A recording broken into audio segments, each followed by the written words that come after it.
Cricket প্রেমী চট্টগ্রামবাসী এই চট্টগ্রামে বাংলাদেশকে উপহার দিয়েছিল তামিম ইকবাল ও নাফিস ইকবালদের মতো খেলোয়াড়। কিন্তু বড় দুশ্চিন্তার বিষয় হলো নতুন তামিম তৈরি করার যথেষ্ট মাঠ ও ব্যবস্থা নেই চট্টগ্রামের মাটিতে, যার কারণে চিন্তার ভাঁজ ক্রমশই বড় হচ্ছে খেলোয়াড় তৈরির কারিগরদের কপালে। অনুশীলনের জন্য নেই পর্যাপ্ত মাঠের ব্যবস্থা। মাঠে আয়োজন করা হয় মেলাসহ নানান অনুষ্ঠানের।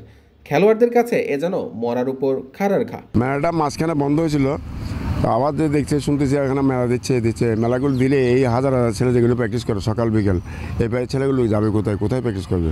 অল্টারনেটিভ কোনো মাঠ আছে না কি আছে?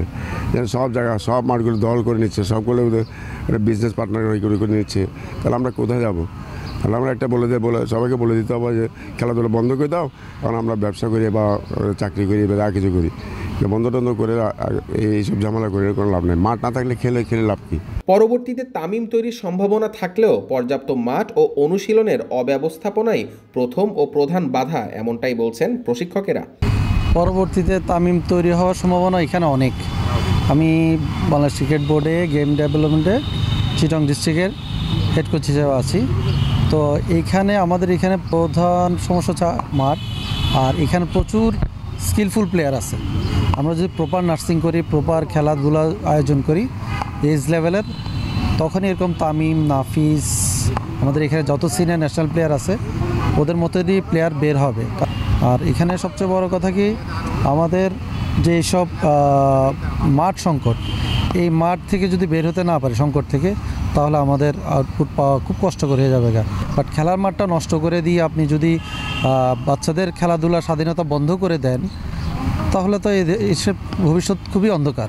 একটা বাচ্চাকে আপনি যদি মাঠে 1 মাস না আনেন, সে অন্যদিকে ডাইভার্ট হবেই। কারণ এখনটার এই মডার্ন ওয়ার্ল্ডের মধ্যে এখন কেউ বসে থাকে না, যে কোনো কাজে ওরা হয়ে যাবে, লিপ্ত হয়ে যাবে।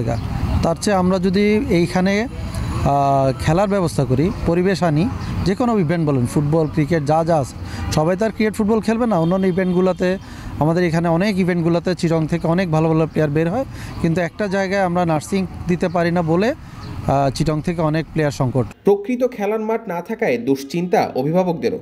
মানসিক ও শারীরিক বিকাশের জন্যই খেলার অনুশীলনে নিয়ে আসেন অভিভাবকেরা, কিন্তু মাঠের অব্যবস্থাপনায় দীর্ঘশ্বাস তাদেরও।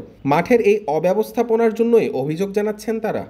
মাঠ নেই, আউটারও জায়গা পাচ্ছে না, সব দিক থেকে। তাহলে এটা তো একটা খেলার জায়গা ছিল, আমি জানতাম, সেটা জেনে এখানে বাচ্চাকে অ্যাডমিট করিয়েছে। কিন্তু দেখা যাচ্ছে বাচ্চা এখানে কোনো রকম সুযোগ সুবিধা পাচ্ছে না।